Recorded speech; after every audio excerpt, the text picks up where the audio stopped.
The No Nonsense Roundtable. It's a weekly show broadcast on Rochester, New York's 50,000-watt iHeart radio station, News Radio Wham 1180.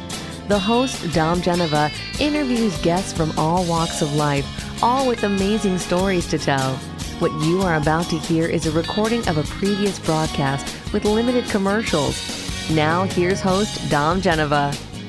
Well, welcome everybody to another edition of the No Nonsense Roundtable right here, 10 o'clock Saturdays on News Radio Wham 1180. So it's really amazing how I get to meet some of my guests, and everybody comments about how great my guests are. It's not because of my talents. I just seem to be at the right place at the right time. So it was a couple of weeks ago that Naomi Silver, good friend, invited Nita and I, my wife, to come to a woman in sports event in an innovative field. And there were 4 women that were part of the panel. Of course, Naomi Silver was one. Dr. Kalia Ali, who happens to be the first wife of Muhammad Ali, but she's also an ordained minister. She is a motivational speaker. She is a black belt and a pilot. And that's going to be coming up in one of our podcasts and our broadcasts. And she is a hoot. And Maybelle Blair. So if anybody has seen League of Their Own, Maybelle, I guess, apparently was the character that Madonna played in that, and is another outstanding woman, and she is my guest today, Dr. Dana Sinclair, performance psychologist, and welcome to the show. Your story sounds so fascinating to me. I'm really enthused about having a conversation today. So welcome. Thank you. I'm looking forward to the chat. Well, one of the questions I always like, and it's a silly little question. Everybody knows I ask this sometime during the show. When you were when you were young, when you were a little girl, what did you imagine you would be doing for a career? Oh, I knew right from the get-go I was going to be a vet. I even went to agriculture school for 3 years because I thought I was going to do it. I didn't plan it very well, and here I am. And you're a psychologist, and I mean your credentials are amazing. You know, the University of Cambridge, University of Ottawa. I mean, how did you get from wanting to be a vet into psychology?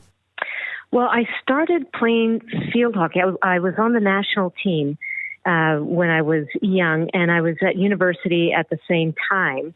And I kept playing at the international level, and I loved the competition. And I loved seeing, how good I could be. And I realized at some point that there was a big mental component to performing because, say, even just with my teammates, some people were very talented. And when it came to the big games, they didn't necessarily show up all the time. And other people who were more mediocre, you always knew you could count on them. So I saw this, and I just became very interested in that. And started to go to school more in the psychology zone, got a PhD in sports psychology, and then another PhD in experimental psychology, got licensed as a psychologist, and started working, if you can believe this, in reproductive psychiatry in a couple of hospitals running the research for a while. And then I joined my husband in the business we had started, consulting, and I did the sports side and the performance side. And it's been going on for decades. Well, I'm taking a look at a couple of people who gave you testimonials on your webpage. Billie Jean King, Jamie Lee Curtis, Don Mattingly. Well, certainly Jamie Lee Curtis. That's not a sports thing, right? I mean, with Jamie Lee. No, not at all. Well, for many of my clients, I mean, I do have certain background, but my consulting practice, I learned over time that what I do is across domains. So regardless of who you are, what you do, there is a way to get more out of yourself in a performance moment when you're feeling pressure. So that's what's been so fun about my career thus far is I get to, speak to, meet, work with people in all different domains. Well, it's really fun. Well, the fascinating thing about it is that it's not, I would imagine, and tell me if I'm right about this. It's it has to be sort of like when you're consulting with somebody and they're going to a big game, or they get into a little bit of a slump or whatever. There's so many variables that are concerned with that. It's not like something that you were raised and you're going to a psychiatrist or psychologist trying to solve an anxiety issue or whatever. This happens to be something I would think has its ups and downs. I mean, everybody before a Super Bowl has got to go, basically nuts. I don't care where you are in the team, right? Yes, and you see, that's what's so great about the structure that I've learned over these years is, with my clients, is that we all get tense, and that shifts our thinking, usually in unproductive ways. So when our tension rises and we might get a bit anxious because we really want something or need something, or the moment is meaningful, we can all get a little in our own way. So we can all start drifting into distraction, I call it. So we might think about the results. We might worry about making a mistake, not pleasing our parents, our expectations, somebody else's expectations, negative thinking, self-doubt. All of these things start to bubble up, which increase our tension and take our cognitive function away from what we're actually trying to do in the moment. So feelings get in the way of what we're trying to do when the pressure's on. And it happens for everybody. Some people are just more naturally able to get to it when the going's tough, but everybody can learn how to do it. I have to laugh because there's that famous Yogi Berra statement that baseball is 90% mental and the other half is physical. Yes. So now, when you're working, what is do you work with like particular teams or is it across the board? Now I look at all the different NFL, NHL, whatever that you work with. I mean you have a pretty broad customer base. Yes, I do, because as I say, doesn't matter who you are, what you do, performance applies. We are all performers. I work with surgeons, actors, Cirque du Soleil, parents, students taking exams. So I do work for, business organizations, helping them hire the right people. I work with individuals consulting on their individual performance, their individual delivery. I work for professional sports teams, as a whole, or as individuals, as clients. So it just depends on who wants what, when. Yeah. Now, but it's all performance. Do you work with kids at all? Absolutely. In fact, that's the next version of this book. I would love to get this information in young people's hands so that they learn how to cope with distractions or derailers or, fears early, so they don't have to try to figure it out when they make their finally are at the AAA level or professional level or 30 in their life. Well, let's talk about your book. Let's make mention of it now. We're still early in the show, but there's nothing wrong with that. Tell us about your book. Well, it's called Dialed In, Do Your Best When It Matters Most, and it really is a way for people to work through how they might be better. Most people think they can be a little bit better here and there, so I start with busting some myths about confidence, about motivation, about what it really takes to perform successfully. There's a lot of rhetoric out there. Oh, you just have to trust yourself. You have to be confident. Well, no, you actually don't. And then once I go through some of those things, the second part of the book is, okay, here's the plan, here's the structure. There's 3 steps, there's 4 skills. Go give it a try. You'll be happy with the results. We'll be right back after this. This portion of the show is brought to you by Martinizing Dry Cleaners in Fairport. During COVID days, I discovered a dry cleaner that would pick up and deliver. I discovered Martinizing in Fairport. I later discovered that the owner, Todd, was an ex-corporate employee who went on to start his own business just like I did, and his customer service is beyond compare. Google rating 4.9 with 143 reviews. 4.9. Call 425-4242 or martinizing.com/Fairport. This is Dom for my friend Jim Shelley and his Fanatics Pub and Blue Stage in Lyman, New York. Like I say, a short scoot down 390 to exit 10, make a left at the light. A couple of miles down the road, there's Fanatics Pub and Blue Stage. You can see their nightly shows by going to fanaticsPub.com, but this time of the year, his patio is open for free entertainment 3 to 6 on weekends. Go! It's a great place. Well, welcome back. We're talking to Dana Sinclair, who is a world-known sports performance psychologist. Yeah, Susie Whaley was on my show once, and she used to be the president of the PGA, and she was a professional, who, of course, she's a professional golfer. And we were talking about the difference between golf and golf. You know, there's golf, professional golf. There's also golf, you know, that we can all do. And her philosophy, I think you would subscribe to this, is just do a little bit, if you're doing it recreationally, just do it a little bit better than you did the last time. And I never quite considered that. And you can affect. I'll tell you a story. I don't want to sound like like I'm a victim or something. But when I was a young boy, I was in Little League, and I struck out last ninth inning. I don't know what game it was. And a parent came by with his son, and he looked at me. He says, "You dumb SH." Right to me, I'm like 10 years old. Wow. Yeah, and at that point, I decided that I was not going to play team anything anymore because I didn't want to screw anything up for anybody else. Okay, so I started playing golf. I enjoy golf, but that's why I asked you the question about kids. Anybody listening now, was some of those things that you instill in your children at a young age with sports has a lasting effect. And I think one of the things we have to be careful about is mentoring our children in sports and putting them in perspective, because very few of them are going to become professional, baseball players, let's say. Well, that is very true. And unfortunately, your story happens to more people than you know. I've been at all sorts of events, and I can't get over what the coaches and what the parents will say to young athletes, young performers. Happens all the time. I've heard parents swearing at the opponent, in tennis, whatever, yelling, sort of admonishing kids afterwards, parents fighting.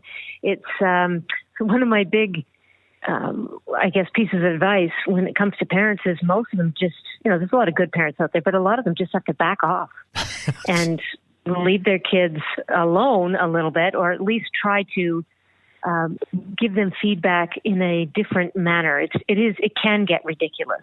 Yeah. It's not helping anybody. There's too many parents that try to, instead of just nudging kids along to help them get better and challenge them, they just give them a big old shove and cause trouble. Destructive. Well, and the other side of that, though, I think that, and we talk about this show quite a bit, is that we figured years ago that our kids didn't have good enough self-esteem. So now we started giving them trophies for just showing up. I mean, so that's the other side of the spectrum. Mm-hmm. How do you feel about that? How do you feel about the way that the world has changed that way? Or do you agree that it has changed that way? You might disagree with me. Yeah, I do. Okay, go ahead. No, I don't. I agree. And, I think if the same applied to kids in math class and just for showing up and trying, they get a great mark, well, that would be nice, but it's not the same. And I don't think it helps build sort of that mental toughness or skills in terms of managing your mental approach. I don't think it really is very helpful. So, no, I'm not a big proponent of that. Yeah, and the thing is that I have a good college professor. I have a college professor who's a good friend of mine, and she was saying that the expectation that you're going to succeed at everything is something that you have to realize is not going to happen. You're not going to be successful at everything. Now, one of the things I'd like you to comment on is that we're recording today, June 19th. Willie Mays passed away today, and Willie, you have people that are in sports that are, we call them heroes, but they're not heroes. And you have other people in sports, and it seems like the personality transcends the sport. You think Willie Mays. Willie Mays seems to be one of those people. Don't you think? I think he is. I think Muhammad Ali was one, too. Yeah, and the funny... But yes. Oh, I'm sorry. Go ahead. No. I was just going to say, sometimes people's personality really shines through, and it's not just about the talent. It's about the character of the person. Absolutely. Bob Costa was on TV this morning, and he was saying that Willie Mays realized the position he had, but he also realized he had to entertain people. You know, it wasn't only the plays; it's the way he played the plays. He says he would make a hard play look easy and an easy play look hard, which I was always amazed by. And Joe DiMaggio saying he would always do his best because somebody may not have seen me before, right? Yes. Good point, right? So let me ask you a question. They're good at their job. Yeah, they're good at their job, and they know that they're good at their job. Yeah, and then you have somebody like I'm not a real big. I have to tell you, I'm not a real big fan of Reggie Jackson. I met him once, and I won't recount the story. But then you have people that, Ty Cobb is in the Baseball Hall of Fame. He's one of the most miserable people on the face of the earth. But hey, let me check. Well, he was. If you read anything about Ty Cobb, he's this is the Hall of Fame, not the Hall of Nice Guy. So let me ask you about something that's really kind of current. This Caitlin Clark thing. Comment on that. What's your view of that? I mean, that whole thing where she gets knocked down and it wasn't even during a play and everything. I mean, what is that just? Well, you got a rookie and that's the way things are, or it's not helping anything. Well, I don't know for sure, but that's going to happen. And when the big name comes in, people are going to try to control and dominate that sport, whether it's female sport or male sport, that's sport. So you're going to find that and here and there for sure, and there it is. Yeah, they say that in the day, I don't know if it's still the same way, if you were a rookie in baseball, you were lucky if anybody said anything to you. I guess there was a story of, I don't know, it's Honus Wagner. Somebody finally said F you to him, and he was like, oh, great, I'm finally accepted. A little, right. Yeah, a little tough sport back then. So, I mean, obviously, you've met some really interesting people in your career. Now, tell me about somebody who surprised you the most. Well, first, I was just going to back up on what we were talking about there, and I'm just thinking, there's all sorts of structures and whatnot put in, what's acceptable, hierarchies, all that in sport, who gets what, and who's dominant and whatnot. I've always wondered, and I want to know what you think on this. Like, even in the NCAA, you go in as a freshman and you're expected to sit until your junior, senior year because there's a hierarchy and you don't get as much playing time, et cetera. I've never understood that, because what if some freshman comes on in and is great? Right. Do they have to sit? Should they sit? I've never understood that as a way of sport either, but I'm Canadian, so that might be different. Yeah, you're Canadian. You have the choice between hockey and hockey. We've expanded. Oh, okay. All right. But it's true. If I'm of the mindset, if you're good and you can do it, give them the time. Let's see what they can do. We'll be right back to talk more after this. And now here's co-founder of the Rascals, inductee of the Rock and Roll Hall of Fame, and Rochester guy Gene Cornish to say a word about his favorite team. The Red Wings rock. I've been a fan since I was a kid, in my bedroom hearing the cheers from Silver Stadium. Memories I will never forget. Here's what's happening this week. The Wings are home this weekend for our Marvel Superhero Weekend. Friday is our Marvel Defenders of the Diamond Night with fireworks. Saturday features a Captain America bobblehead giveaway and fireworks. Sunday celebrates Spikes and Mitzi's birthday. For tickets, visit redwingsbaseball.com.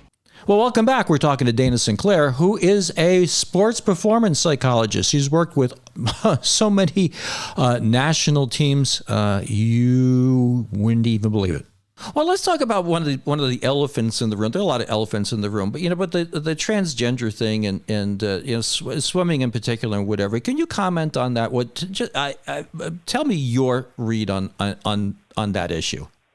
I don't have a very good read, because I think what has to happen is, I deal with the Olympics, and the Olympic Committee is looking into that and trying to provide safe, fair rules for everybody. And it's still in flow. It's still in transition. And I think the idea is we've got to have a level playing field, or at least a level-ish playing field for everybody. And I'm actually not sure what that means at this point. I wouldn't want to deny anybody their appropriate right to compete in the right category. Mm-hmm. And unfortunately, there's categories. Well, there's so I'm still waiting for the Olympics to sort out where we're going with all this. Well, I mean, there's a lot of talk that an adult male's body is significantly different than a female's body, and well, of course it is. And in some sports it makes a difference, and in some sports it may not. Well, one of your clients, or Billie Jean Kings and Bobby Riggs back when, I mean, she proved. I mean, although she was a bit older than him, but she proved that it's not necessarily your sex that's going to make you win the competition. Well, okay, you have equestrian events. It's not gender specific. That's anybody who can ride a horse gets it. So again, this is new territory, and we've got to be very careful that we don't not allow somebody to compete when it's appropriate. So let's get back to that other question, because people love stories. People like good stories and bad stories. Tell me about one of the most interesting people you've ever met, or who surprised you. Who surprised me? Well, I'll tell you about a guy. He didn't surprise me, but he surprised everybody else. So Russell Wilson, quarterback, NFL. When he was, in his draft class, the team that I was working for, so I do a lot of behavior analytics. So I go in and I assess prospects and find out about their performance style. So how are they built in terms of their character, their characteristics? How are they likely to perform over a long season or career? Do they have any flags attached to them? Are they going to be difficult? Are they going to cost the team money, et cetera, things like that. So I help them make, good risk management decisions. So Russell came in, and I thought, in my assessment, he was great. He could do it, in my opinion. He was disciplined. He could focus. He would listen. He could manage pressure, etc. But the scouts and everybody else felt he's small. He can't do it. He played baseball. Can't be our starting quarterback. So, of course, I'm the one who, like in the room with the scouts, they look at me. They don't like it when there's a dissenting voice. So I'm the one who gets in trouble, but, they want me to change my mind. Of course, I'm not going to, because I believe this guy can do it. Hey, I don't know about his football skills. That's up to you guys. But in terms of the psychological component, this fella can do it. He's tough. He's strong. He'd be able to do it. So actually, he did get chosen, and he's turned out to be, he's had a great career. And that was all because, in my opinion, talent does not ensure success. Your mindset does. And what Russell could do is make his talent work for him by way of his mental approach. It was great. So let me ask you a question. That compels a question. Does it make a difference what team an athlete is on? In business, of course, we talk about corporate culture. Where do you fit the best? Does it make a difference between this team and that team? Somebody with ability. I mean, is there a difference? Well, you can, if you have great ability and you go to a particular team, it depends on how they support you, or if they don't support you. If they are difficult, if they expect too much out of you, if they don't help develop you, it can be a problem. So yes, it can be a problem for sure, because it's not all about skill and talent. Well, I have to say, there's a lot of people that I've seen talents who flamed out in their careers because, not because they weren't talented, but because they didn't have the behavioral side of it and nobody really helped them, or they just couldn't make use of it. Well, the one I take a look at it, Josh Allen, nobody expected this guy to be as good as he is. And I have to tell you, here in Western New York, he is loved. I don't mean that people like him. I mean, they love Josh Allen, the way he carries himself. He's community oriented, and he's entertaining and brilliant in his play, and not everybody is loved the way this guy is loved, and he wasn't expected to be as good as he is. Well, I didn't assess him, and I don't know him. Of course, I watch him play and whatnot. But perhaps, like usually in that kind of situation, the character shines through, because character really, it's a measure of somebody's ability to act in a more self-disciplined, considerate, appropriately restrained manner. Right. So if the individual is seen to think through their actions, or they can see another person's point of view, and they generally behave appropriately in a variety of situations, they're going to be successful in large measure, because, character really is the horsepower driving your daily decisions and your actions. And some people are just naturally better at behaving rationally and responsibly, and others are natural disasters waiting to happen. Now, have you seen, I'm sure you have, Ted Lasso? Yes, I certainly have. Okay. I got a kick out of that. Okay. No, well, there's a sports psychologist as a character there, right? Well, she's not a sports psychologist. This is the thing. I can get specific because it's my zone. And she was more of a counselor. Okay. I think more counselor as opposed to, so there's different credentials and training, and they're not all the same thing. But I did love that they had her character in there, and really enjoyed the show, actually. Yeah, I wanted to know your read on that, because I mean it how television does these things. You have this impression that they have a special office for somebody that when somebody has a problem, they come in and they cry on somebody's shoulder, and they pat them on the tush, and they send them back out. I mean, that's not exactly the way this works, right? No.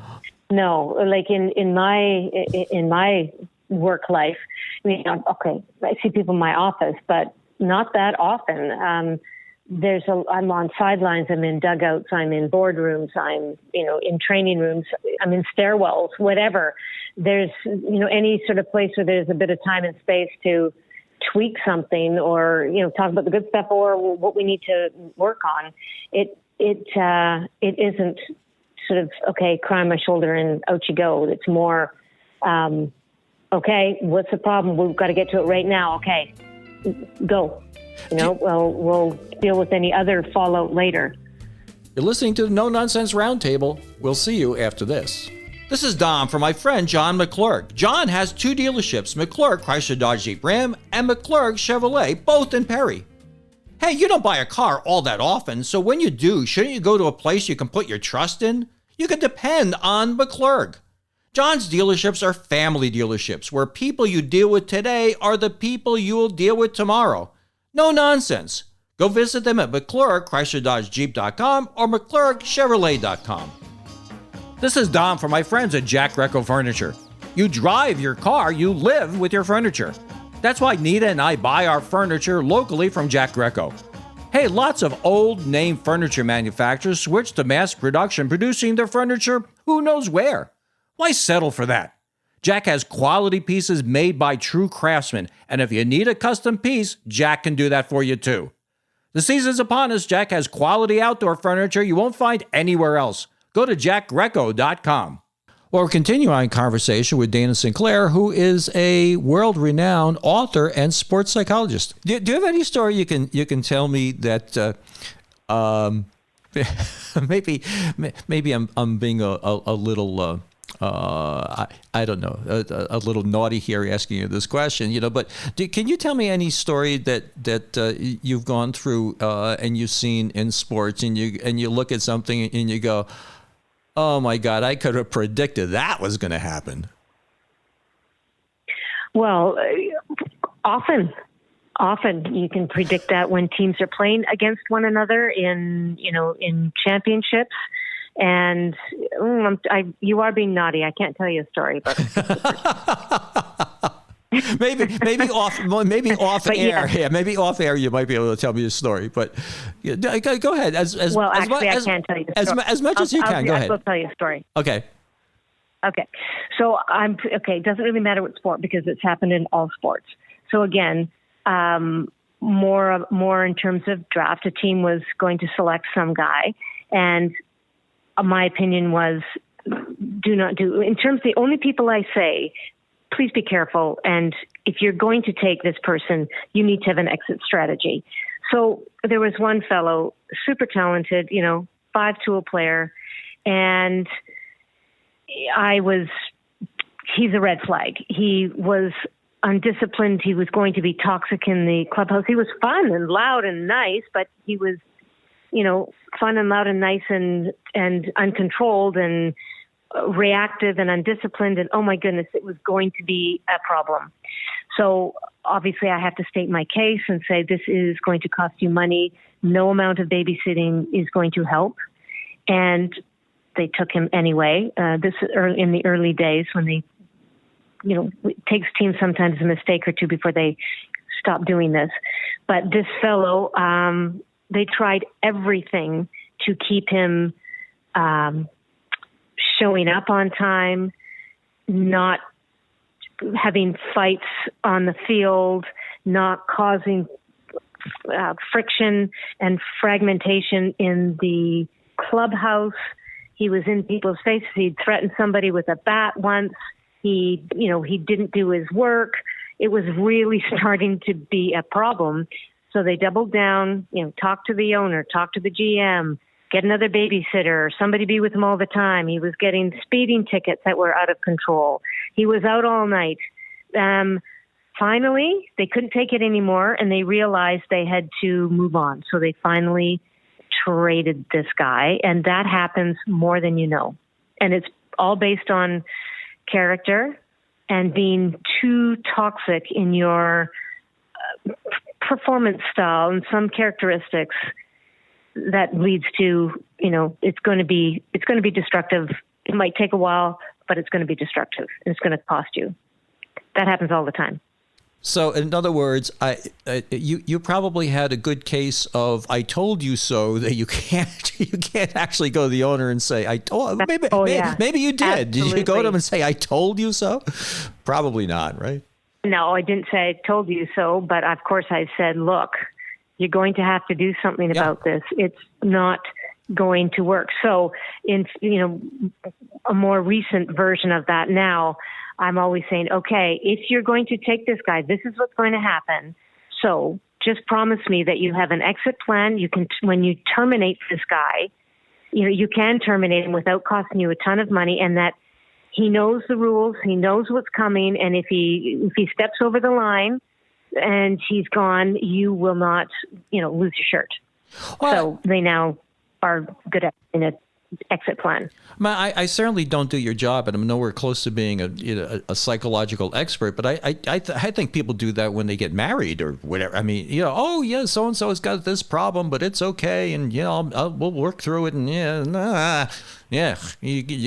that's no. Well, there's degrees thereof. Yeah, you can't fool yourself. You have to have a clear and untrammeled view of what reality is and how to deal with it. Now, let's talk about, we only have a few minutes left, probably another 6 minutes left or so. So let's talk more about your book, the title of the book and where you get it. And you have your webpage here. And let's talk about all that stuff about you.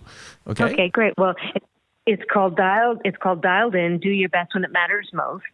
And again, it applies to any kind of performer, and we are all performers.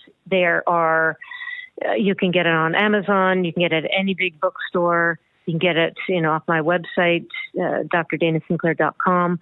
But really, it's a way for anybody to be a little bit better at whatever it is they think they can be better at. And it's a step-by-step, quick, actionable way to, put your best foot forward.